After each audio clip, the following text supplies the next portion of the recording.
perempuan. Marilah sama-sama kita hari ini memuliakan baginda Rasulullah sallallahu alaihi wasallam, mencintai baginda Rasulullah sallallahu alaihi wasallam. Dan cinta terhadap baginda itu ialah syarat utama untuk kita masuk ke dalam syurga Allah Subhanahu wa taala. Untuk mendapat cinta Allah, maka kita perlu dulu mencintai Rasulullah sallallahu alaihi wasallam. In kuntum tuhibbunallaha fattabi'uni yuhibbukumullah. Seandainya kamu semua mencintai Allah, maka ikutlah aku, maka kamu semua akan dicintai oleh Allah. Jadi oleh sebab itu tuan-tuan, marilah kita hari ini menyemai perasaan cinta untuk menyelesaikan pada semua masalah. Bayangkan tuan-tuan, pada perang Badar, salah seorang sahabat Rasulullah berada di saf depan. Kemudian bahunya telah disinggul oleh seorang pemuda sebelah kanan, dan bahu sebelah kiri pun disinggul oleh seorang pemuda sebelah kiri. Kemudian dia tengok pemuda tu, dia tanya, kenapa kau ada kat saf depan ni? Itu budak tu yang berusia 15 tahun. Dia kata apa? Dia kata, mana satu Abu Jahal? Mana satu Abu Jahal? Sahabat tu kata, kenapa dengan Abu Jahal? Apa yang kau nak buat dengan Abu Jahal? Pemuda yang 15 tahun yang tak kenal Abu Jahal, dia kata apa? Aku mendengar bahawa dialah orang yang paling banyak menyakiti Rasulullah SAW. Hari ini aku nak pancung kepala dia. Begitu telah diajar oleh para sahabat radhiyallahu anhum, masyarakat pada waktu itu, untuk mencintai Rasulullah, mempertahankan Rasulullah SAW. Kemudian dia tengok pula pemuda sebelah kiri yang berusia 15 tahun. Pun sama juga soalan, yang mana Abu Jahal, yang mana Abu Jahal? Dia tanya, kenapa nak bertemu dengan Abu Jahal? Maka dia kata, aku ingin pancung kepalanya, kerana dialah orang yang paling banyak mencumuh baginda Rasulullah SAW. Pada waktu itu pemuda-pemuda mereka mempertahankan Rasulullah SAW. Sedangkan kita hari ini tuan-tuan, apa yang kita nak pertahankan? Pemuda-pemuda kita sudah jauh. Mengikut satu statistik, pada tahun 2000 sampai 2009, anak luar nikah pemuda Islam, pemudi Islam ialah seramai 170,000 anak tidak sah taraf yang ada di Malaysia. Bayangkan tuan-tuan dan puan-puan, inikah yang kita nak tunjukkan pada Rasulullah? Bangganya kita, wahai Rasulullah, 170,000 anak luar nikah. Itukah kita nak tunjukkan yang kita ini cinta Rasulullah sallallahu alaihi wasallam? Saya paling takut apabila dibaca ayat oleh qari tadi, ustaz tadi,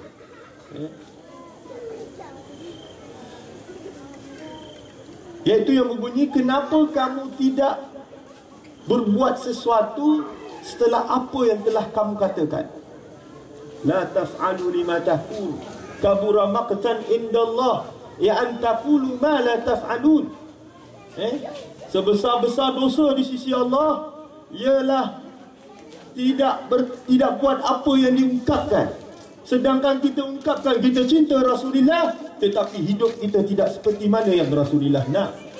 Cara hidup kita, cara berfikir kita, cara kita bermuamalah dengan manusia, kesemuanya adalah tidak ada kaitan dengan Rasulullah sallallahu alaihi wasallam. Sedangkan apa? Sedangkan kita ungkap kita cinta Rasulullah sallallahu alaihi wasallam. Jadi oleh sebab itu tuan-tuan, hari ini kita perlu kembali untuk melahirkan perasaan cinta. Buat Maulidur Rasul bagus, tapi buatlah dengan perasaan cinta tuan-tuan.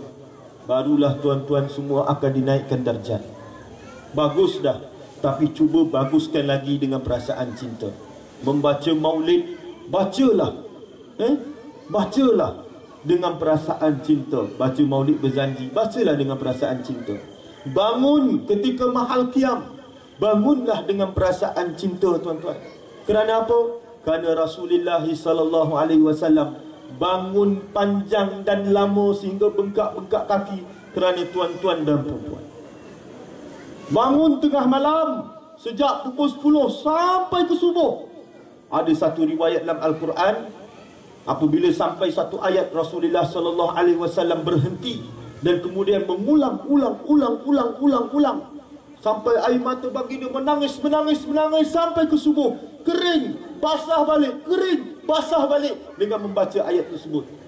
In tu'adzibhum fa innahum ibaduk wa in lam taghfir lahum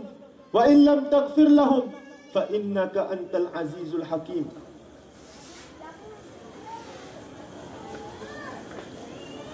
In tu'adzibhum fa innahum ibaduk wa in taghfir lahum fa innaka antal azizul hakim. Ayat yang berbunyi dan bermaksud, seandainya kau mengazab mereka, sesungguhnya mereka itu ialah hamba-hambamu. Kalau kamu ya Allah mengampunkan mereka, sesungguhnya engkaulah Tuhan, agung lagi maha perkasa, lagi bijaksana.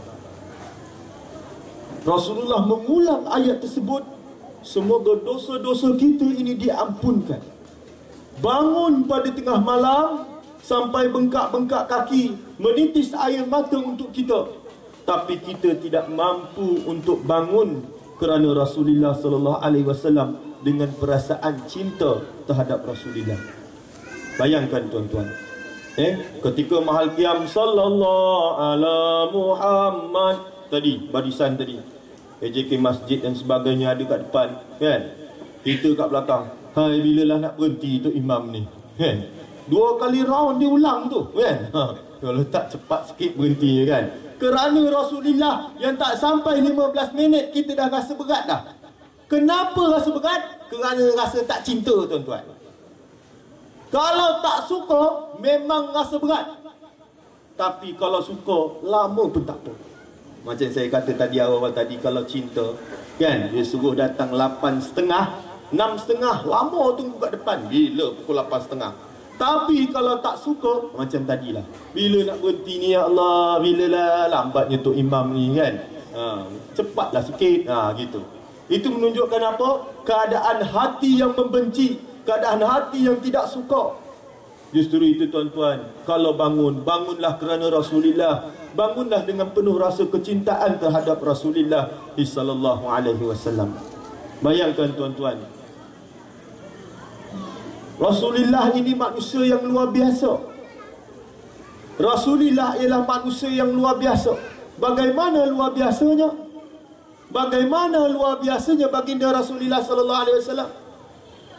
Dalam ayat suci Al-Quran, dalam surah Insyirah ada berbunyi, alam nashrah laka sadrak, bukankah kami telah melapangkan hati kamu wahai Muhammad? Itu luar biasa, Muhammad hatinya lapang. Ada satu kisah, isteri baginda Rasulullah sallallahu alaihi wasallam namanya Saudah. Ketika perang Badar, selepas kewafatan Khadijah, maka salah seorang sahabiah perempuan telah mencadang kepada Rasulullah untuk kahwinkan Rasulullah dengan Saudah. Dan seorang lagi ialah dengan Aisyah binti Abu Bakar, kahwin dua-dua. Satu ketika usianya 6 tahun, satu lagi dah tua. Jadi untuk mengisi sebelum Rasulullah bersama dengan Aisyah, maka kahwin dengan Saudah. Jadi ketika perang Badar, dibawa tawanan, Saudah ni terlihat dia punya sepupu dia kena tangkap, orang kafir Quraisy. Saudah kata apa? Dia kata, orang-orang Quraisy kata, adakah kau akan melepak atau biar saja? Lawan. Sedangkan Saudah itu ialah isteri baginda Rasulullah sallallahu alaihi wasallam. Bayang tak bayangnya, Rasulullah mendengar dan berada di sebelahnya Saudah. Kalau kita seorang lelaki, apa perasaan kita? Cabar ke tak? Dia kenalah tindakan tempeleng 13 kali depan dan belakang, kan? Gitu. Punyalah geram. Tetapi alam nashrah laka sadrak, kelebihan baginda seperti bukan manusia lain, manusia biasa bukan. Rasulullah tersenyum saja dan berkata kepada Saudah, kamu tidak patut berbuat demikian. Hebat. Bukan manusia biasa. Kerana apa? Kerana lapangnya hati tersebut. Itu dia. Bukan manusia biasa. Bayangkan Nabi Muhammad sallallahu alaihi wasallam ketika wafatnya, Sayyidina Umar radhiyallahu anhu berkata, Muhammad tidak mati. Siapa yang kata Muhammad mati, aku pancung kepalanya. Kalau manusia biasa, adakah orang akan cakap begitu? Sedangkan yang berkata demikian ialah Sayyidina Umar bin Abdul Khattab. Kasih sayang, kecintaan mereka terhadap baginda cukup luar biasa. Kerana mencintai manusia yang luar biasa akan menjadikan cinta mereka cukup luar biasa. Mencintai seseorang yang luar biasa akan menjadikan seseorang itu luar biasa. Sehinggalah Sayyidina Abu Bakar menenangkan berkata, sesiapa yang mencintai Muhammad, Muhammad akan mati. Sesiapa yang mencintai Allah, dialah hayyun la yamut, yang hidup tidak akan mati buat selama-lamanya. Barulah reda Sayyidina Umar radhiyallahu anhu. Hebat kecintaan mereka, hebat. Khubib bin Azdi, Khubib bin Adi, salah seorang yang diseksa teruk oleh orang kafir Quraisy sampai dia mati syahid di jalan Allah Subhanahu wa taala, mempertahankan Nabi Muhammad sallallahu alaihi wasallam. Tinggalkan Muhammad. Tidak sama sekali. Maka Abu Sufyan berkata, aku hairan dengan kecintaan orang-orang yang mencintai Muhammad. Aku tidak pernah melihat orang yang cinta lebih hebat daripada sahabat-sahabat Muhammad. Itu kecintaan. Mencintai orang yang luar biasa, menjadikan cinta seseorang itu luar biasa. Tuan-tuan dan puan-puan, kita ini tidak mulia, kita hina. Kita menjadi mulia adalah kerana Rasulullah sallallahu alaihi wasallam. Alhamdulillah kita ada Allah, alhamdulillah kita ada Nabi Muhammad sallallahu alaihi wasallam. Tetapi cuba tuan-tuan lihat, sesuatu yang disandarkan kepada Nabi Muhammad akan jadi mulia. Tanah di Mekah, di mana tanah kelahiran Rasulullah, Mekah menjadi mulia. Madinah, Rasulullah berhijrah ke Madinah dan wafat di bumi Madinah, Madinah menjadi mulia. Cuba lihat pada seketul batu yang setiap kali orang pergi ke Mekah akan cium batu tersebut. Sayyidina Umar kata apa pada batu tersebut? Wahai batu hitam, kalau tidak kerana Rasulullah menciummu, maka nescaya aku takkan cium kamu. Kata Hajar Aswad, kita semua mencium batu tersebut dan batu tersebut menjadi mulia adalah kerana Rasulullah sallallahu alaihi wasallam. Air Zam-Zam menjadi mulia kerana apa? Kerana Rasulullah sallallahu alaihi wasallam. Jadi kesemua yang menjadi mulia adalah kerana baginda Muhammad sallallahu alaihi wasallam, dan kita mulia kerana kita adalah umat Nabi Muhammad sallallahu alaihi wasallam. Tuan-tuan, bergembiralah menjadi umat Nabi Muhammad sallallahu alaihi wasallam. Mencintailah Nabi Muhammad sallallahu alaihi wasallam, tuan-tuan akan menjadi seorang yang cukup luar biasa. Kerana tuan-tuan telah mencintai orang yang luar biasa, bukan mencintai orang biasa.